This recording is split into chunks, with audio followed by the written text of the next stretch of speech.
Hello everyone, I am Dr. Pragya. I am an Ayurveda physician and I have a MD degree in Ayurveda Samhita and Siddhant from BHU.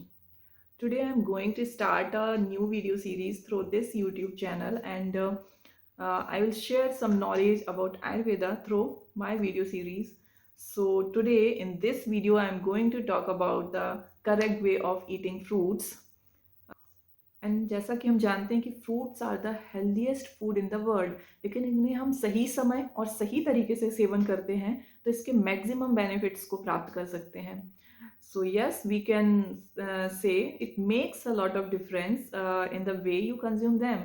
सो चलिए आयुर्वेद के अनुसार इसके seven से संबंधित कुछ rules को हम जानते हैं. So the rule number 1 is always consume one type of fruit. क्योंकि आयुर्वेद के अनुसार हमेशा एक रस वाले पदार्थ का एक सेवन एक बार में करना चाहिए. यानी जो फ्रूट चाट वाला कॉन्सेप्ट है वो इसके अनुसार गलत है. क्योंकि अगर हम फ्रूट चाट में अलग अलग तरह के फ्रूट्स को मिला के और उसका सेवन करते हैं तो उसमें कुछ फल क्या होते हैं, मीठे होते हैं, कुछ खट्टे होते हैं. तो यानी कुछ फलों की तासीर गर्म होगी, कुछ की ठंडी. तो यानी ठंडा गर्म हम एक साथ सेवन कर रहे हैं. और ठंडे गर्म का जो सिद्धांत है वो आयुर्वेद के अनुसार एक साथ ठंडा गर्म का सेवन करना हमारे शरीर के लिए हानिकारक है. यानी कि it is a opposite combination of diet, या इसे हम एक इनकम्पैटिबल डाइट कह सकते हैं. Rule number 2 is don't mix fruits that are not completely sweet with milk. यानी कि जिन फ्रूट्स में थोड़ा सा भी एसिडिक कंटेंट है उन्हें हमें दूध के साथ मिलाकर सेवन नहीं करना चाहिए. जिसका मतलब हुआ कि हमें जितने भी हम फ्रूट शेक्स बनाते हैं उनका सेवन नहीं करना चाहिए, क्योंकि जो इसका एसिडिक कंटेंट होगा वो मिल्क को स्पॉइल कर देता है. तो और इसे आयुर्वेद के अनुसार इसे भी विरुद्ध आहार के अंतर्गत यानी इनकम्पैटिबल डाइट के अंडर रखा गया है. और इसके सेवन से बहुत सारे शरीर को नुकसान होते हैं. इसलिए किसी भी तरह के खट्टे फलों से बनाया हुआ मिल्क शेक का सेवन नहीं करना चाहिए या फ्रूट शेक का सेवन नहीं करना चाहिए. अगर आप बात करें कि बनाना, वो तो मीठा होता है, लेकिन अगेन बनाना और मिल्क दोनों ही हैवी होते हैं जो हमारे गट के लिए डाइजेशन में बहुत ज़्यादा हैवी होंगे, तो हमें उसका भी सेवन नहीं करना चाहिए. साथ ही जैसे मैंगो शेक है तो आप बोल सकते हैं कि मैंगोज तो पके होते हैं जो वो बहुत मीठे होते हैं, लेकिन ऐसा नहीं है. उसमें थोड़ा सा साइट्रिक कंटेंट होता है, वो हल्के खट्टे होते हैं. तो हमें मैंगो शेक का भी यानी किसी भी तरह के जो भी मिल्क शेक या जो भी फ्रूट शेक बनाए जाते हैं उनका सेवन नहीं करना चाहिए. Next rule is don't eat fruits just after taking meal. Ayurveda इस सिद्धांत के स्ट्रांगली अगेंस्ट है कि भोजन के बाद फल या फल रसों का सेवन करें. क्योंकि हम खाना खाते हैं, अपने आहार का सेवन करते हैं और उसके जस्ट बाद फ्रूट्स का सेवन करते हैं, तो जो भोजन का जो ऑन गोइंग डाइजेशन चल रहा है वो इसको जाके फ्रूट्स जो है इस डाइजेशन को जाके डिसरप्ट करते हैं. साथ ही क्या होता है कि आहार के सेवन के बाद यानी खाना खाने के बाद जब हम फलों का सेवन करते हैं तो वो जाके स्टमक में फर्मेंट होते हैं, जो कि हमारी डाइजेस्टिव हेल्थ के लिए हार्मफुल है.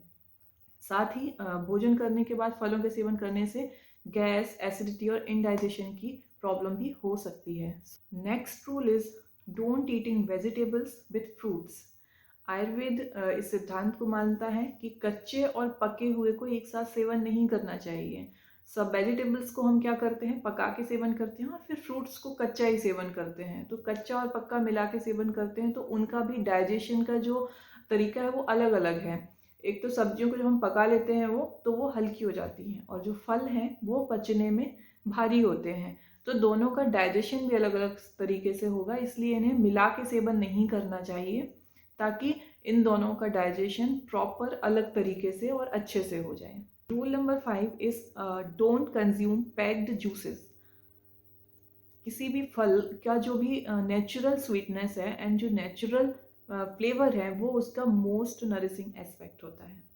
और लेकिन जब हम जो कैंड जूसेस आते हैं मार्केट में, जो पैक्ड जूसेस आते हैं उनका सेवन करते हैं तो उसमें आर्टिफिशियल स्वीटनर, आर्टिफिशियल फ्लेवर्स मिलाए जाते हैं एंड प्रिजर्वेटिव्स भी मिलाए जाते हैं, जो कि हमें पता ही है कि हमारे लिए बहुत ज़्यादा हार्मफुल है. सो हमें इसलिए पैक्ड जूसेस का सेवन नहीं करना चाहिए. और साथ ही आयुर्वेद के अनुसार भी अगर हम जूस निकालते हैं, फलों का रस निकालते हैं, तो उसमें विद इन मिनट्स उसे कंज्यूम कर लेना चाहिए. नहीं तो वो या तो उसकी जो न्यूट्रिटिव वैल्यू है वो डाउन हो जाएगी, साथ ही वो उनमें एसिडिक जो कंटेंट है वो बढ़ जाएगा. इसलिए हमें पैक्ड जूसेस का सेवन नहीं करना चाहिए, वो किसी भी तरह से हमारे लिए बेनिफिशियल नहीं हो सकते हैं. नेक्स्ट रूल है, we should not consume fruits at night. हमें रात में फल या फल रसों का यानी जूसेस का सेवन नहीं करना चाहिए। क्यों? क्योंकि ज़्यादातर जो फल होते हैं वो ठंडे होते हैं, साथ ही पचने में ये भारी होते हैं और रात में हमें हल्का भोजन ही सेवन करना चाहिए। इसलिए हमें रात में फलों का सेवन नहीं करना चाहिए। तो अब बात आती है कि हमें सेवन कब करना चाहिए, कब हमें फ्रूट्स लेना चाहिए। तो मॉर्निंग में सबसे अच्छा टाइम है हमें फलों के लेने के लिए, लेकिन मॉर्निंग में भी ये ध्यान रखना होगा जो ठंडे हैं और जो मीठे फल हैं उनका सेवन करना चाहिए, साइट्रस फ्रूट्स का नहीं। जैसे ठंडे और मीठे फलों में जैसे कि केला हुआ, एप्पल हुआ, पियर हुए, इस तरह के जो ठंडे फल हैं या जो भारी और मीठे फल हैं उनका सेवन करना चाहिए। अगेन जो खट्टे फल हैं और गर्म फल हैं तो उनका कब सेवन करना चाहिए, उनको हम दोपहर में ले सकते हैं। साथ ही फ्रूट्स के बारे में एक चीज़ और ध्यान रखना चाहिए कि हमेशा रीजनल और सीजनल फ्रूट्स का सेवन करें। रीजनल मीन्स हम जिस रीजन में रह रहे हैं उसी रीजन में ग्रो करने वाले फलों का सेवन करना चाहिए। साथ ही सीजन के अकॉर्डिंग आने वाले फलों का सेवन करना चाहिए। तो हम फलों से संबंधित जो भी बेनिफिट्स हैं हम ज़्यादा से ज़्यादा प्राप्त कर सकते हैं। So thank you.